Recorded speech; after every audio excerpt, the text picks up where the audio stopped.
many ways, we are worse off in terms of diversity on this campus since Gaia has gone out of existence than we were before it was enacted. So what does that tell us about where we are? The question is then, where do we go from here, this campus? And for that, yes, come on, Denny. I want Denny Littlejohn to speak. Come here. Yes, they do. Don't. Yeah.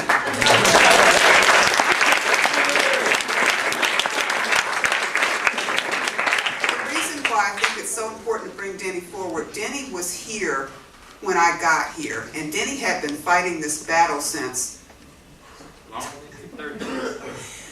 Denny was 40 years. 40 years. Denny was the first head of the Black Cultural Center when the Black Cultural Center was first organized. Denny helped to organize the Afro-American Student Liberation Force. And so they were involved with the beginning of what we called at that time the Black Studies Program. And that was 1969. And so first, as you think about what we can do in the atmosphere that we now exist, I want you to listen to what was done in 1969, how things happened at that time. She's put me on the spot. Mike. Okay, I guess I got 2 minutes. It was basically the students. These young students coming out of these high schools who came here and saw this place wasn't worth a damn. Didn't want to be here. And many of them were from Memphis, some of them were from locally, and some of them from Hampton County, some from Davidson County.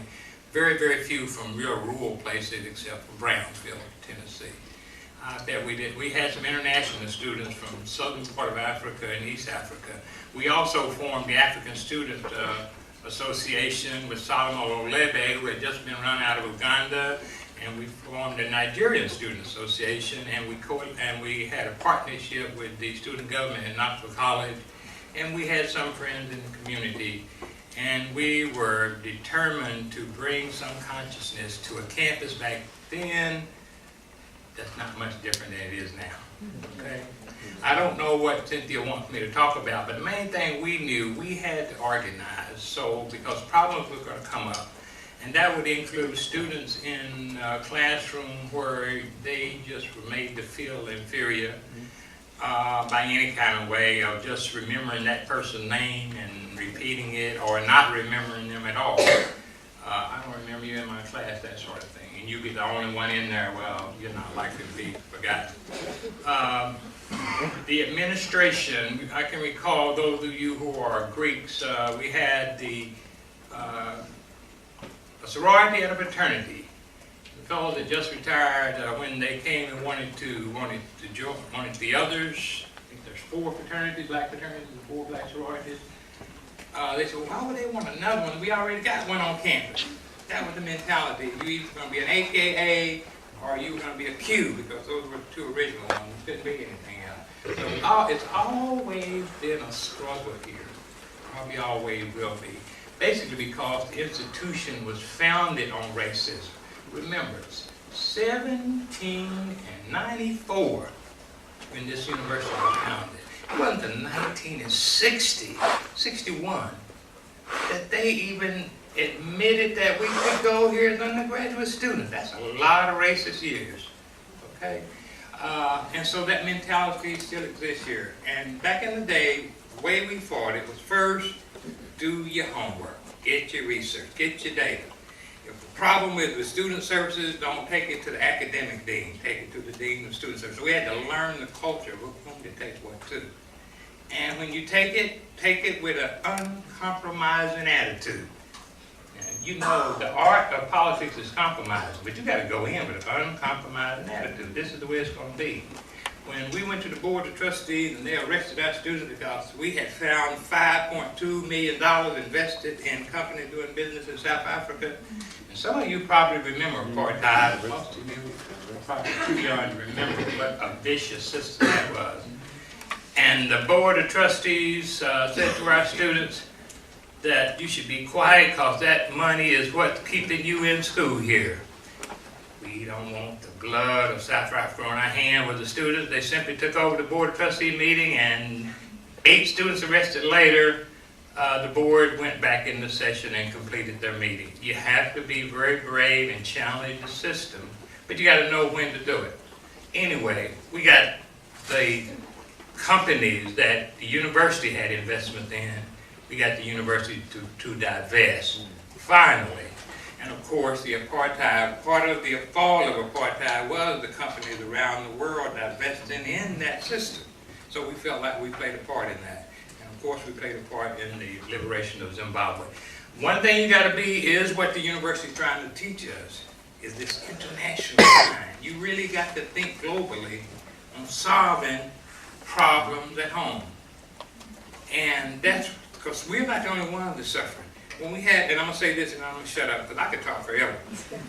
The awful thing that happened at Virginia Tech and in the newscast. See, I can remember when Jackson State was attacked. And I still haven't heard anybody on the national news talk about Jackson State and South Carolina State when we had massacres on those campuses. Even I saw Kent State once. And some of you may not know about those, but that was not the only massacre, and it definitely wasn't the largest massacre in America because we have had whole towns destroyed. Quite a few, I'm getting off the point here. See, so the point is, the mentality here at the university hasn't changed a lot because it's the same, it's almost the same person. Now, we did go through a period, and we can name names as we try to put the history of the university together and what impact we have had on the governance of this university as black people coming into it. Because before 1960, you had a couple of graduate students who came here as a result of the grave, the United States Supreme Court saying you got to let Gray come here in 1954 along with the others. So you had a few graduate students. Young folks, we're in trouble out there. Now, I don't know, probably most of your students come from here, black students come here now. As Cynthia said, when we came to school, there was this notion that black studies, we were going to be able to take courses and we were going to go back out in the community and put that knowledge right at the feet of the poorest and the blackest and the nappy-headed of us, and we were all going to rise up. That was our thinking. We were not really interested in the Fortune 500 getting the job as the vice president. We were more interested in the unfortunate 5 million. And how can we do something for them? That was our whole thinking. And now we have kind of bought into the comfort zone because it's very comfortable here. As a student, I mean, even though as a black student you may be catching hell in some cases, but it's very comfortable here compared to once you leave here. And some of you graduating and those jobs that you were promised of making $65,000 a year, when you don't get it, you're going to be mad as hell. You go out there and they say, well, son, guy who was in class with you is going to be making that, and you're going to be getting $30,000. You're going to get mad. And so that's why we keep organizing here, because you're going to still have to organize once you get out there. So it's always a thing of organizing. And I really regret, and I hope George make it, that we were not strong enough. Man, if we could have been a little bit stronger, because we have had some successes here. But when I came here, there was no affirmative action, let alone an affirmative action plan. There was no Black Cultural Center.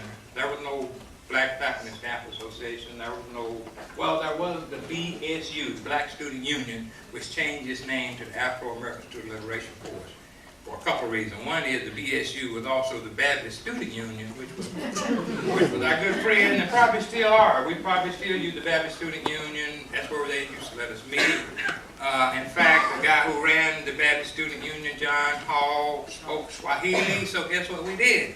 We learned Swahili. Okay? Couldn't get it classified as a class, Dr. Reed, but we were able to take Swahili, and most of us learned to speak it. Organizing. There were no vice president of diversity. There was none of that. There was Ralph Boston, who had just won Olympic gold medals and came here and tried to organize students, and Ralph Boston was the first black man who ran away from here. I can remember it very vividly. And they've been running black men away from here ever since. They're still doing it. If you kind of meek and mild and don't, you know, and you do the right thing, eat the right amount of cheese and drink the wine at the parties, and I'm being facetious, you know, not that extreme. You can stay here, and you can do well. You can publish, you can write, and you. But again, remember, when we wanted to come to